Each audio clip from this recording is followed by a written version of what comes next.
G'day guys, this is the Gold Monster teardown, or disassembly I'll call it, not teardown, sounds a bit rough. So anyway, we've got this Gold Monster that one of our viewers have sent me to have a play with, and I don't know much about it. I know it's a VLF machine, it's got a 5-inch coil, and from what I can tell, if I fire it up and get it unhooked off my GPX battery over there and stuff, yeah, I'll put that over there. This table's pure wood, so there's no metal, but we'll power him on. I'm probably a bit close to the coil doing this, but okay, it works. I've worked out that that's your sensitivity. This is deep and shallow targets, and this is your volume. And it's quite loud actually. Whoa, it's got a pretty powerful little amplifier in it. So, but what I like about it, I don't want to turn it up that far, I'll just entertain the neighbours. Okay, we'll set that there. We'll put the sensitivity, I don't know, somewhere around there I suppose. And we'll test it out 0.05, okay?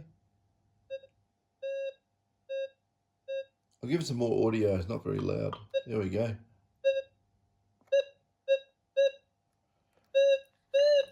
I'll move everything away from the coil to make things a bit more fair.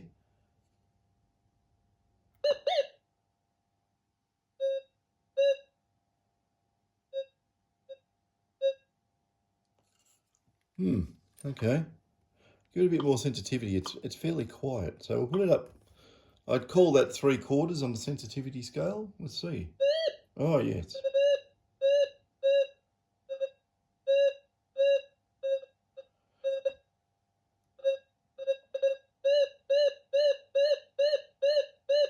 Very, very nice, loud, clear signal is what you'd expect from a VLF detector.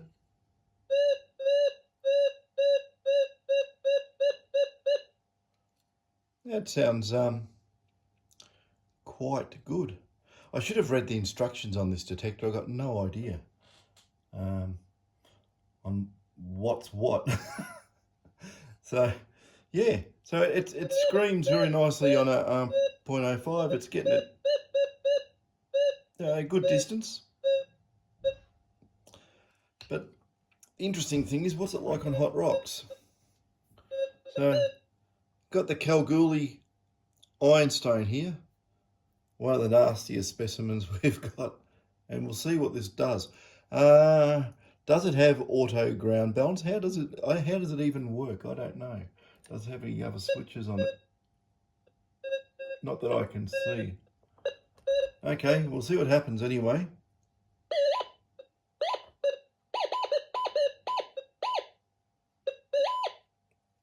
Well, it does respond to this hot rock.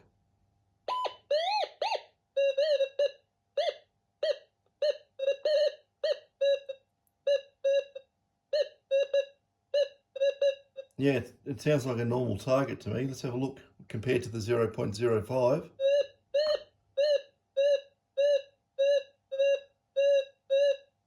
Okay, it's got a little bar graph up here. I think that's probably just a signal indicator of level. But if you notice on the hot rock, it goes in a negative position, or negative direction, should I say.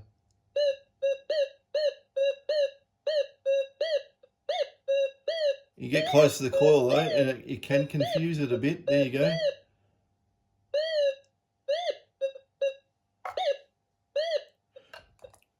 Anyway, yeah, I'm impressed. There's another type of hot rock here. Yeah, it says go away, don't like that. So on gold, on a 0.1, Don't get confused on a 0.1 piece of gold, please. No, it's given positive. Okay, it knows what that is. But it's looking at fringe signals to see if it gives a false reading, but no.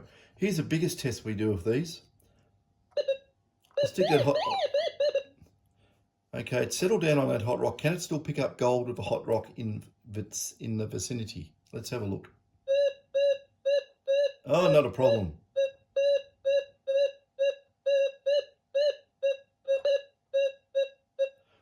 Okay, what about swinging the gold with the hot rock? Because this would be like normal detecting. Let's see what happens. Oh, there we go. It's gone negative. And then positive and negative and So that tells me that in highly mineralized ground, it may have a problem discerning gold out of the background mineralization. I don't know. I haven't tried it out in the field. No idea. But there you are, hot rock with the gold.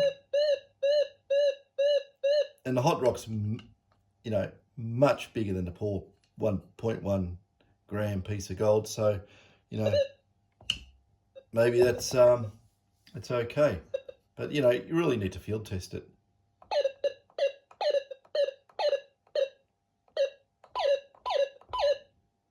Don't know why it does that. I'm just wiggling the cable at the moment, you know, just giving the cable a bit of a tug.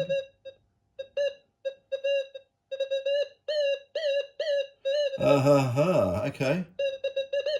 I'm holding it very tight.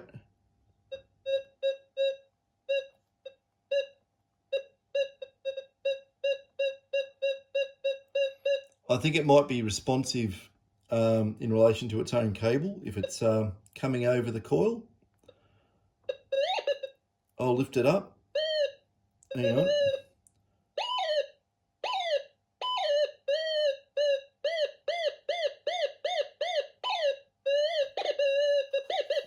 Okay, I'll lift this up in the air.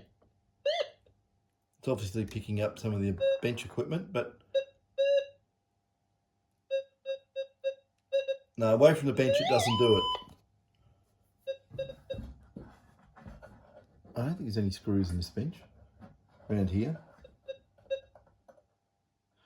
Actually, yes there is. There's a screw, there's a couple of screws in the bottom of the bench holding sliding sections together. But if I go over that way, it gets too close to the oscilloscope, it's going to go off. So, not really a fair test. I should have it sitting up on the top where I do all my other tests with the Minelab coils. Or should I say any coils connected to a Minelab detector. There we go. Now we kick the tripod over.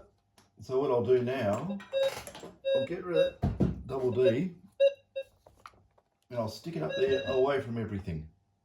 Okay, I'll turn this around and I have to loosen that. Okay, I've got the coil up there.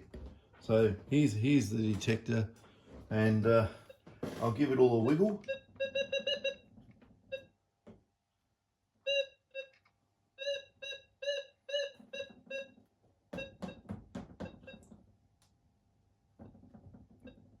It might be just, I don't know. You know, VLFs are touchy things. And I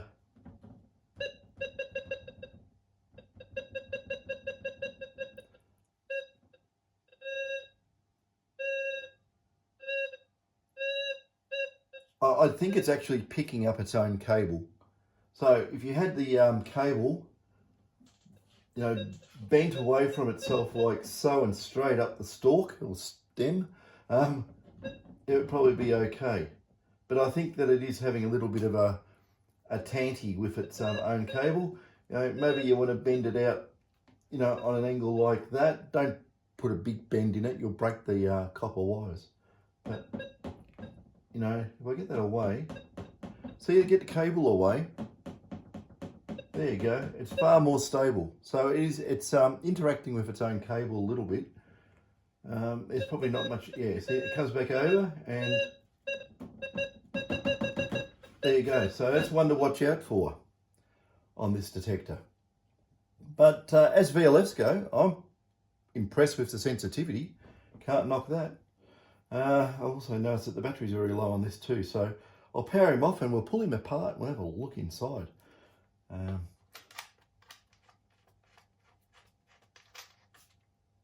Okay. Put this on. Don't worry, that was just my drill falling over. These things always fall over. So anyway, here we go. We're on this one. We'll get the drill screwdriver. Make sure I got it in the right direction. And yeah, there's no warranty stickers on it or anything. So I don't know if there was. No. So out come those two. I'll put some more light on this. There we go. Okay, 2 screws pop out and go over there. Got screws on the back. So 2 screws on the front. Okay, get it in there. These are Torx screws, by the way. Same as on the Minelab detectors. If you can see that. Okay, so those screws are out. I don't think there's any more. I think that's it. So out they pop. One more to go. Out you go. Okay, front comes off. And there is circuit board.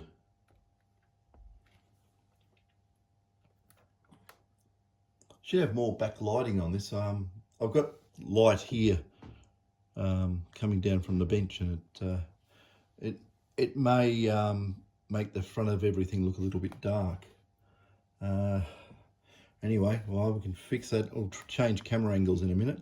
So anyway, here's our board. Doesn't seem like there's much on it. I bet you it all lives under that display. That's where I'd put it. Make it a little bit more, well, you know, a little bit more difficult for prying eyes, and also it's a better use of real estate on the board if you can put your chipsets under a display and the display is off the board. As you can see, there's room under there, and if I look carefully, yes, there is probably a big microprocessor, or it could be the LCD driver. Don't know, I can't read the part numbers and check out what it is. Okay, want to be gentle doing that. The other thing I should do too, it's probably a good idea if I pull the battery out before doing this. So, yeah, I don't really want to do this with the battery in. Come on, out. Okay, that's the battery pack. And if we turn it around and look very carefully, we have a Mylar ribbon connector here, and we have to pull that ribbon out, but very carefully. And if you have a look at the connector here, the way we do this is, I should have probably done this before I undone the screws, but no big deal. Like I say, it's the first time I've ever pulled one of these apart, so it's a learning exercise. You've got to get on that tab and move it the way I'm doing it, towards the edge of the board. Don't do it all in one hit, like smack, you'll snap it. So it comes away, it's a bit of a gap here, if you can see that. Oh, I don't know if that's a good idea, lifting that light up. Hang on a sec, we'll move some stuff and I'll put the light round so it makes it easier to see. Get rid of that, put that there, and come here, Mr. Light. Okay, I'd probably make it a little bit better. I just got to check on the camera, everything's okay. Okay, I've unclipped this here. Don't lift it up, it goes this way. like a little bit, like 0.1 of a millimeter, 0.1 of a millimeter, work it back. Or the other way of doing it is you can get something like these tweezers and do both at the same time. But normally what happens is you'll put too much force there to make it move, and it'll go too far and you'll snap the plastic. It is better always to go tap, tap, tap, tap, and out it comes. Now, if we pull this, there is our little interconnect strip there. Okay, so with what I can see, this board should come completely, oh no, forgot about the connector here for the coil and so forth. Okay, that's the back of the board. Let's have a look. What is it? Okay. Let's point out a few things I can see straight away. It's got lots and lots of test points. Now, I used to work at a company called Consolidated Technology. We made and invented the first stud finders years ago, around about 1980, 1981 too, somewhere around there. And we did the same thing here, all these test points with the gold flashing. We made a jig, and you push the board on this jig, and all these little test points would land on connections. And you can run a full diagnostics on the board to make sure the board was okay before you put it in whatever it was going in. So, yeah, it's the same system, you know, all the test points there.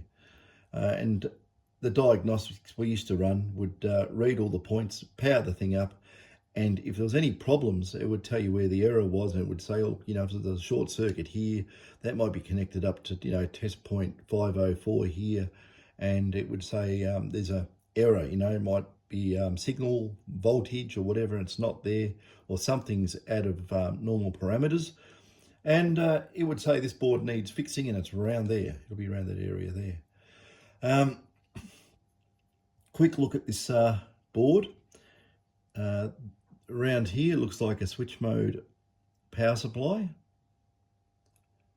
and I would say so. That is, God, these chips are small these days. That would probably be a switch mode controller. What else is in here? I can see there's chips here. I've got no idea what they are yet, but I would say that one of these devices here would be the coil driver for the transmit. I'd say leaning towards the bigger one with this big ceramic capacitor here. As it's a VLF, you can you basically run capacitors in series with the coil, and that would probably be a decent value to allow the signal through. What else we got? We got a button here on the back. Don't know what that is. I'm not pushing it. Don't know what it is. I don't know if it's even meant to be normal function of the detector from the back, or no, it can't be. I don't know. If you don't know, don't touch, don't fiddle, right? So it's got a data connector here, and these are your battery power terminals. So here, what do we got? Okay, we've got a lot of wires heading off to the coil. This would indicate to me that the detector has electronics in the coil. And looking at this section around here, I can't see anything that I would classify as a low noise preamp, and they would not run a twisted pair. Well, you could, but you wouldn't, you know, on the receive line up to the detector. So I'd say that it runs power, transmit from here, then it must have a data line. It probably runs an ADC inside the coil, I would say. It probably has a low noise preamplifier inside the coil as well. So we'll go around this side and let's have a look and see what we've got. Okay. Looking at this here, with the inductors here, it looks like another switch mode power supply and another switch mode power supply. So maybe, I don't know what the battery voltage pack is. Maybe it's step down, step ups, invert for a negative supply rail, and maybe a lot of this stuff here runs on 3 volts, 3.3 volts, and it drops the volts down. Like I say, you have to measure all this, and it's very, very tiny. You'd need, you know, some really good eyeglasses, magnifier, or even like a, you know, not like a microscope type thing, but you can get viewers. You put the board under, you look at it on a monitor, and you can work out what is what. Yeah, you probably just have to measure. See here, it's they've actually done some good work here. They've actually labelled the ground connection on that test point there. So you could probably, you know, connect up a ground onto here. Just what I would do, probably void your warranty because I know you fiddled with it, but I'd solder a little lead wire on here, you know, a leg of a resistor or something, solder it into it so you don't pull the through plating and the top part out. You know, solder it in and then connect up your oscilloscope onto the ground, and then, you know, carefully have a poke. You can probably, you know, there's something here that says J401, whatever that is. I don't think it goes anywhere. It's just a couple of empty holes. Yes, it is. Goes on the back. So at one stage, you know, this might be the basis for a new model, different model, old model, something, who knows. But if you do have a look on here, there's a switch position here. You can see it in the screening on the board, on the overlay, and it's provision for a switch, which is not installed, probably doesn't need it. There's a provision for another switch here. It's not installed, and for whatever reason, probably doesn't need it. We don't know. It's probably an additional function, because if you have a look at the design of this, you know, you got your switches, right? And there's a switch position here, a switch position here. So, you know, maybe it had some manual function or something, you know, if you really wanted to. I don't recommend doing this, but you could turn this on and use the switch positions, put a switch in there and see what it does. You know, I don't know if the code's installed even for these switch positions to do anything, but maybe it does, maybe it doesn't. You know, I'm not going to be the guinea pig and make the fellow who's lent us this detector. I'm not going to go and do that to his detector in case it does something detrimental. I don't think it would, because, you know, it's actually designed in.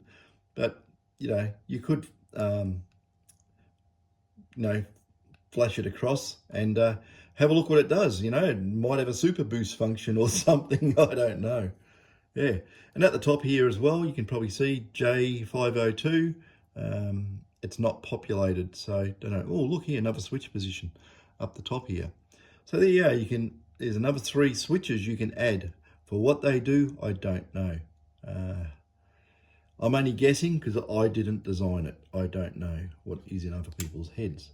So if you have a look here, and there's a big flat chip under the display. Don't know if you can see it. Very difficult. You probably zoom in and see that.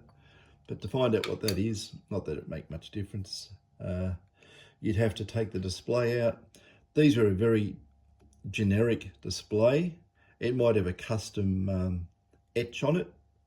I used to make these, by the way. I used to make these for service station pumps years and years ago. We had a laboratory set up, and you know, it was a very interesting process making up LCD displays. You had to use very, very pure water and yeah, sheets of glass. I used to spin the oh no, actually I think we used to get the glass with the conductive compounds already on it, which is clear, and we had to etch it.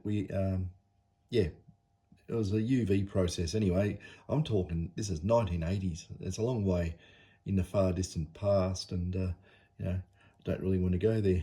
It's just too far back to remember exactly what I did that far and that long ago.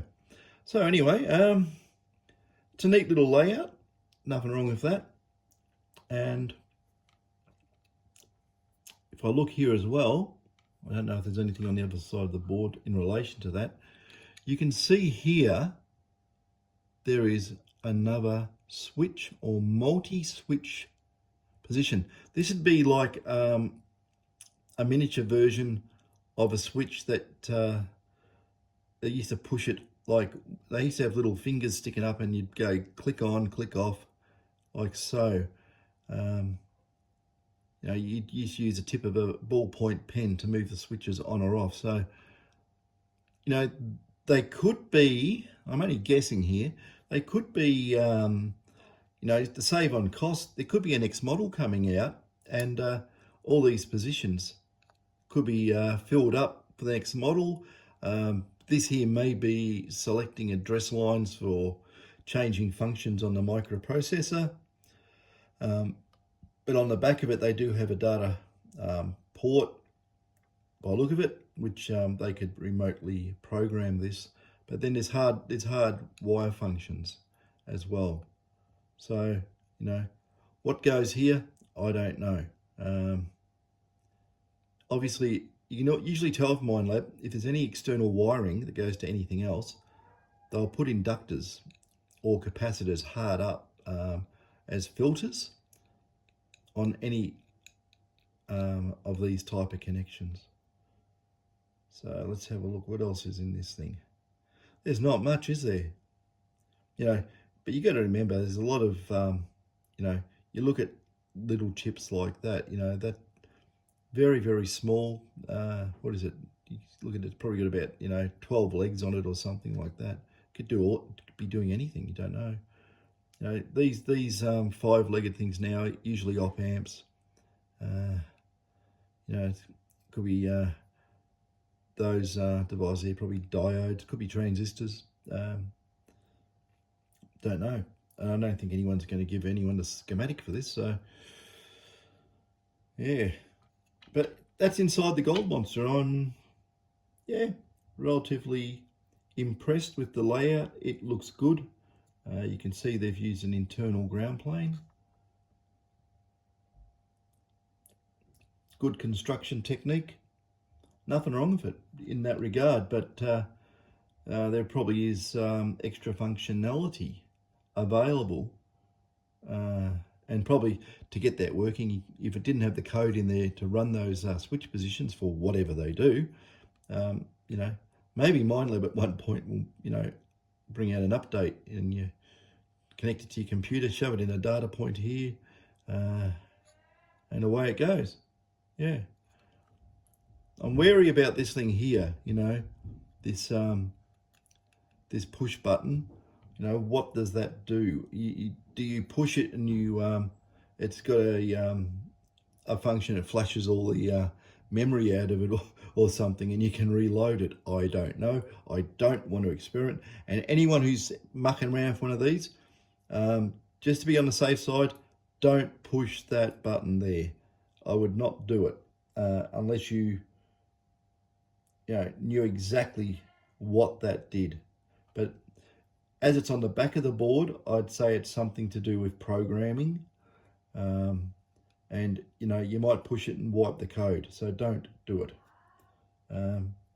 Yeah, now, apart from this, we've worked out one thing, that it hasn't got a normal coil. It doesn't have a plain receive winding and a plain transmit winding. It's got something else in there, which is electronic. So I'm not going to pull the coil apart. That's one thing I'm not going to do. If it was my own, I'd pull it apart and have a look. But I've got one better. I should have actually said this, but a fellow that I deal with over in Saudi has pulled one of these apart, and he sent me the picture of what's inside the coil. So I'll just move the tripod here over to my computer, and I'll just lock the legs on this.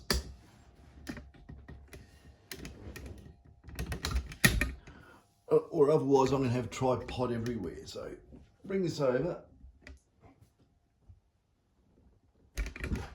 I'll get everything set up and I'll just readjust it. But you want to have a look what's inside this coil.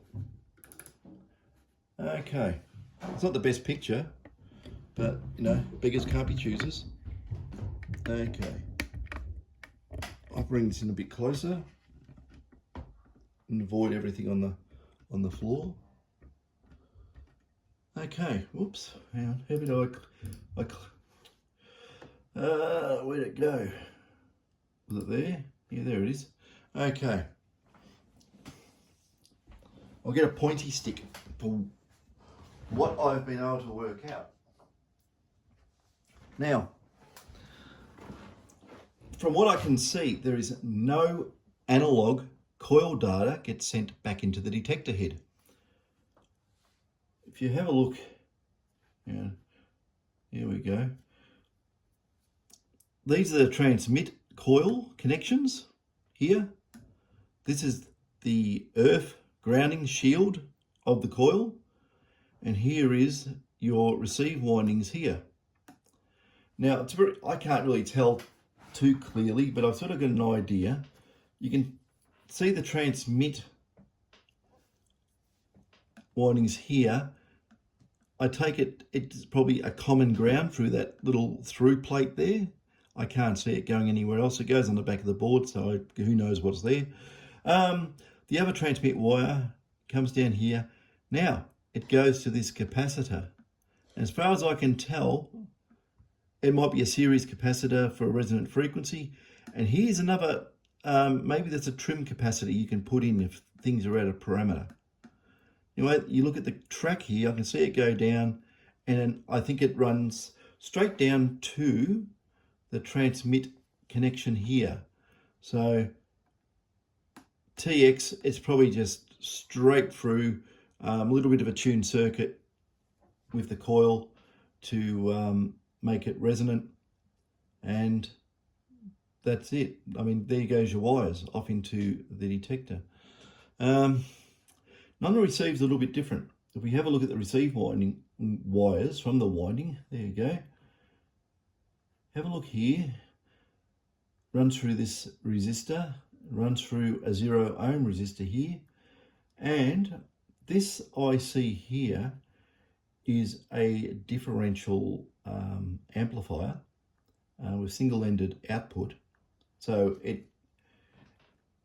it's a way you want to keep the noise down. You run a differential amplifier here. I'm not sure how I can't really see where the tracks go. I know it goes there, I know it goes there, but I don't know what else could be going under, across, or whatever. But you know, my thoughts would be this capacitor or that capacitor is part of the circuit there, or is that a capacitor that is filtering the power supply here? You know, I haven't worked out what this IC is here. You know, these could be low dropout voltage regulators. You know, I don't know, because here it says, if you see here on this pin, I'm using the mouse, I shouldn't be doing that, you probably won't be able to see it. But here it says 4 volts, plus 4 volts. Something or other, was it FDA or something of that nature? But here's the one, the big giveaway, right? Okay, data, right? 4 volts in, so it's an active circuit, of course. Well, you know, you got ICs on there. And what I suspect, I can't really tell, I would say this is an SAR ADC, and this differential amplifier is feeding in, or the output goes into a normal single-ended output. They're feeding that into this ADC here, converting it to data, and up the data line it goes. So, you know, this is just my opinion. This is not 100% how things work, but I bet my bottom dollar there is a very small 8 or 10 bit ADC. It might be more, I don't know. I don't know what that part number is. It just says 20, you know, and some other code. That symbol there, which is upside down, is that an F, or is it some funny T? I don't know. It's Texas Instruments, is it? Fairchild? I don't know. But I know TI and Analog Devices do a lot of this sort of stuff.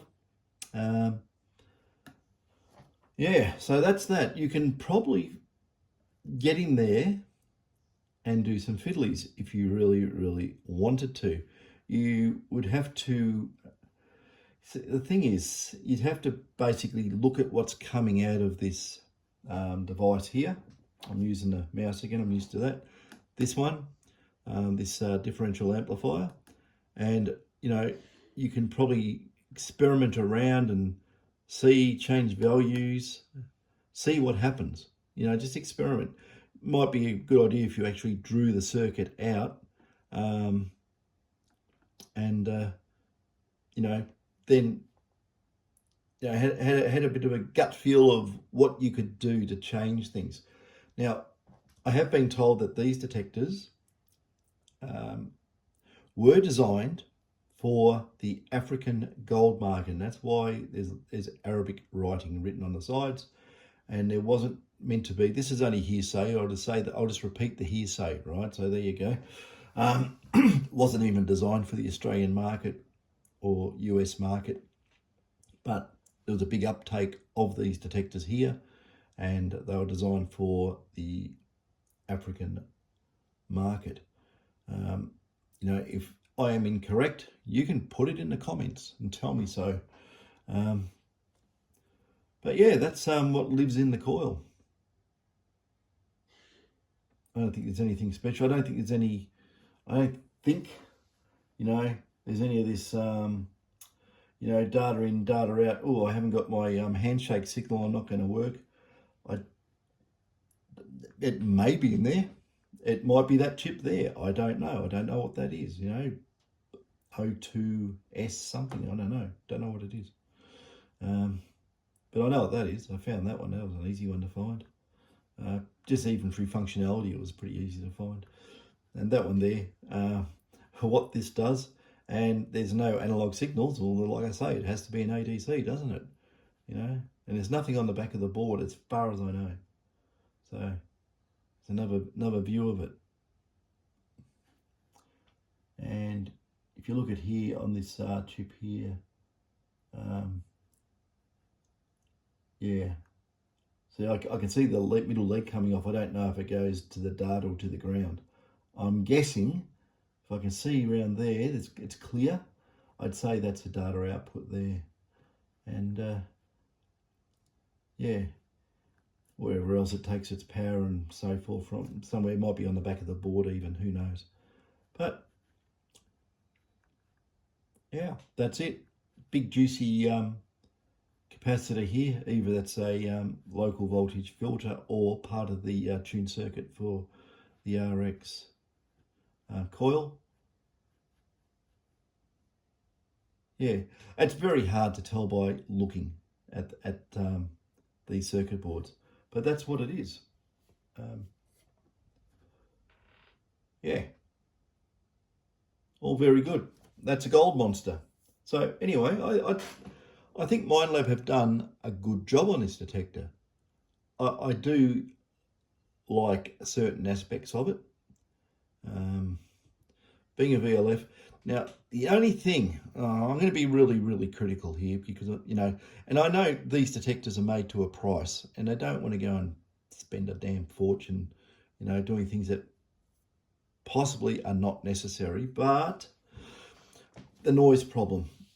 Is there an interaction between the ground minerals and the copper of the board? You know, all the tracks, everything connected up is a mass. And does it have an effect? What you could do as an experiment, get some cardboard, you know, nothing fantastic, and put on some carbon-based shielding paint. And on the non-conductive side, towards the components in the back of the board, wrap it around the board and ground it to the earth point here with conductive glue and a little bit of thin wire, and see if adding something like a Faraday type shield to the around the board has an effect on the noise using the detector. That's for someone else to do. I've got so much other stuff doing with upgrading all these GPXs and working on other projects that I'm not going to go and like I say, I've only got a viewer's detector here. I'm not going to go and do great whopping huge modifications in case I do some damage to it, and that would just be egg on face, so I'm not doing that. But anyone else who wants to, you think logically, putting a shield around it, connecting it to the shield to this point here is not going to do anything, right? It's not going to have a detrimental effect. It could have a positive effect. It could get rid of noise with the ground interaction that you do get between the coil and any metallics in the coil. You get, an interaction. What may it be? Well, it's possibly a big lump of metal, isn't it? If you join it all together, I can get with I can have an IC this big or capacitors this big, and I can detect them with GPX in enhanced mode, not a problem. I can detect them on the coil, easy. So, VLF in its nature is far more sensitive to very small targets. So maybe all this is having an effect. Maybe, and I'm just thinking outside the box here, maybe this board should sit up vertically, not in the center of the coil, but offset to the side of the coil in its own little pouch, just away from the windings, away from the ground. I'm just being, broad thinking here. Maybe that would be an improvement. What else could there be as an improvement? Well, we look at the wires. Oh yeah, this is one we've got to take note of as well. Okay, these wires here, okay, you got them running up the shaft into the box, and if you want to look at it from a technical point of view, you could call that an antenna system. Well, because any interference around the place is going to get into those windings. I am sure, even if it's shielded, it's going to get in. So maybe this stray interference comes back down the windings. It might even be its own signal, I don't know, its own transmit signal, and gets into the electronics, gets into the differential preamp here. It's differential, of course. It shouldn't, but because of the connections on the board, you'll get an unbalance effect in the electronics in relation to this. And if you've got something on one leg more than the other, even in power supply rejection or anything, it gets in, it'll make noise. So how do you cure it? Don't know. You can't go and start putting capacitors or inductors on your data lines. You can't do it on your TX line. You can't do it on your ground, but you could do it on your 4-volt supply and whatever that is. It's a bit of a light shine there. I can't read it. It might be FPA, but obviously you can see here it had provision for another component here. By the look of it, it might be that in parallel of that, might be extra filtering. I could waffle on and speculate about this for hours. Like I say, I only got a rough understanding of how this works. I've got no schematics. I'm guessing it's coming off the top of my head. But anyway, just saying about that component missing, I'm going to show you something on the main board. I actually noticed and I didn't say anything about it. So we'll go back I'll pick this up again. I'll go back to the board. It's here. I'll stick that over here. So I'll go back to where I was. So the lighting will be optimum, I think. Okay, loosen that off. Down we go. Okay, I can see that. And I'll point this out as interesting. I don't think it's a big deal, right? But if you can see here, we've got an electrolytic capacitor, okay? Here, there's provision for an electrolytic capacitor, and it's not there. I mean, I can see where it goes, and it's labelled. It's got an actual, if I get the gloss off it, C420, right? Not installed. Now, is it parallel with this capacitor here? It'd be easy, just get the multimeter and have a look. But if you, it's in the switch mode circuitry. So, you know, these switch modes make noise. They're switching on and off. But with careful layout, you can get the noise down pretty low. And this is away from the receiver front end. So it should not be an issue, right? I don't think, you know, you're going to have stray coupling running all the way down the cables here, you know, and down into the head unit. Could happen, but, you know, unless you actually test for it, you know, it's no good saying that won't happen or that will happen. Strange things happen. And, yeah, anyway, what I'm saying is that where that capacitor provision is here, by look of it, it's part of the switch mode circuitry. But if you look also, there's a couple of ceramic caps right next to it. And I'd say they're just relying on that for the filtering. If you wanted to, right, you could put a capacitor in here and see if there's any improvement. I just look at the voltage of the one next to it and see what the specs of that is. What is it? It's 470, 25 volt. I would get the same thing and put a 470, 25 volt in there. And, you know, if you had an oscilloscope connected up on some of the test points around here, you know, on the output of that switch mode, maybe you see the noise drop, you know, a millivolt or something, or half a millivolt. Who knows? I don't know. I haven't done it. That's the thing about electronics. If you don't do it, you don't know, and you shouldn't, you know, you can't say your speculation is fact. It's not. It's all, you know, unknown until proven otherwise. So, you know, that's why I say a lot of this stuff here, I'm just speculating. I'm not saying this does that, that does that, but some things are fairly obvious, but there's a lot of stuff that may not be so obvious. Like I say here, you know, they have got filtering on these wires running down to the coil. But, you know, yeah, I think I've examined just about everything there is with this detector, haven't I? You know, it works. I love the indication when it the display flicks, you know, to the left-hand side if it's a hot rock or something of that nature. Sensitivity, ease of use.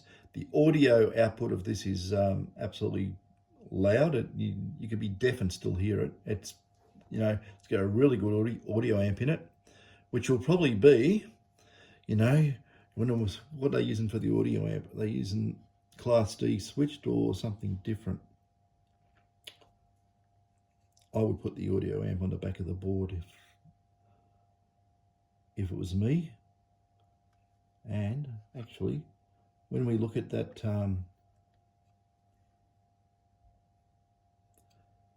this here, I'll get my trusty little sushi stick here, little chopstick.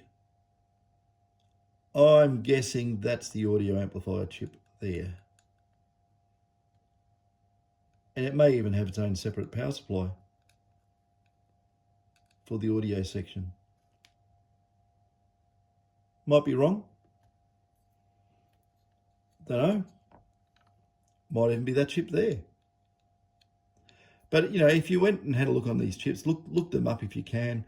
A lot of these chips, the Class D amplifiers, the two middle pins are usually the output. All you do is just stick your meter on it, plug everything in, touch the speaker, and see if it goes beep. You'll soon work out what's what.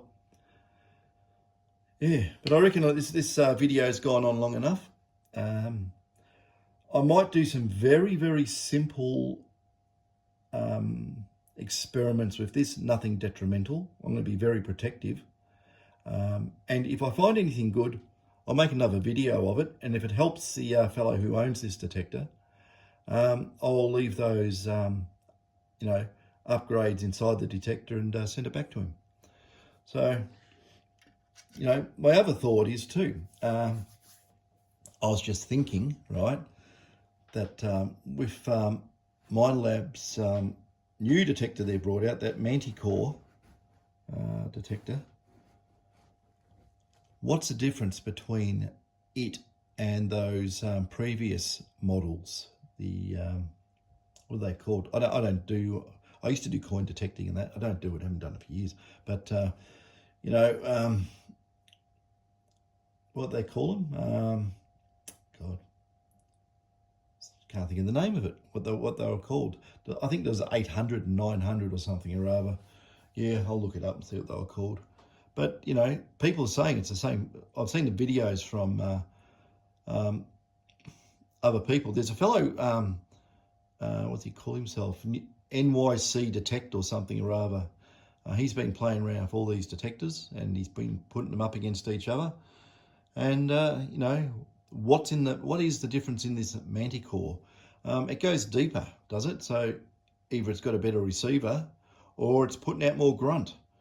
And maybe you can get one of the older detectors, have a look at a Manticore and do some measurements, and you could possibly upgrade the older models to be the same as a Manticore. I don't know. I've seen new models in detectors come out, and there's not much real difference. There's some component changes, and some of the controls, like gain is spread. Instead of 1 to 10, it's 1 to 20, but it's the same overall. 20 is flat out, 10 was flat out anyway, and it's just a greater division ratio between 0 and flat out. So it's got more points, more numbers to look at. Yeah, but it's, you got to look at detectors like cars. It's 4 wheels and a motor, right? How better can you make it? You can make it look like a Ferrari. But you go put a big V8 in an old Holden and it'll probably go just as hard. So same for electronics. There's lots of things to do and lots of things to think about, and and I haven't enough time to do it all. I wish I had, but I don't think anyone's going to send me in a an older model, and a Manticore to pull apart and compare, are they? I wouldn't, so don't you think about it either. Wait till they get a bit older and a bit cheaper, and you play catch up on it. It could open the door to doing some upgrades on these other detectors. May not, don't know. Haven't done it, so don't know. Just another lot of speculation. Anyway, I reckon I've waffled on long enough. God, bloody nearly 54 minutes. But I will play around with this detector a bit. I will do some measurements on it. If I find anything fantastic, I'll make another video on it. Otherwise, if it all goes pear-shaped, I'm not going to make a video on it because it's totally useless to anybody. But hopefully, people have been enlightened to how this gadget works. At first, I didn't think there was any electronics in the coil. I thought, it'll just be like any other VLF. But I do remember I did have a Sovereign many years ago, around about 1980. It's a really good detector, by the way. Used to sing different notes for different conductivity targets. I found a lot of silver coins with that detector. A lot of old florins and that actually made me a small fortune. But yeah, that had the preamplifier sitting in the coil, and it actually used part of the transmit field to power the preamplifier. It had some fast diodes in there for rectification and a small coil to pick up a bit of the transmit signal and use that to power the preamp, which rather novel. Yeah, a bit different than what we've got now. We're putting the power down there. So, yeah. Okay, enough waffle. Catch us later. Oh, by the way, before I say catch us later, hey, guys, as a matter of interest, I've just had a look at the watch hour count on my videos, and if I can actually get the magical 4,000 hours up, I am allowed by YouTube to set up a shop, a YouTube shop or a merchant shop. So if you subscribe and watch more videos and the rest, I'll start putting some stuff up on YouTube as subscriber specials, right? Where we'll give a hefty discount to subscribers. How's that sound? Anyway, catch us later.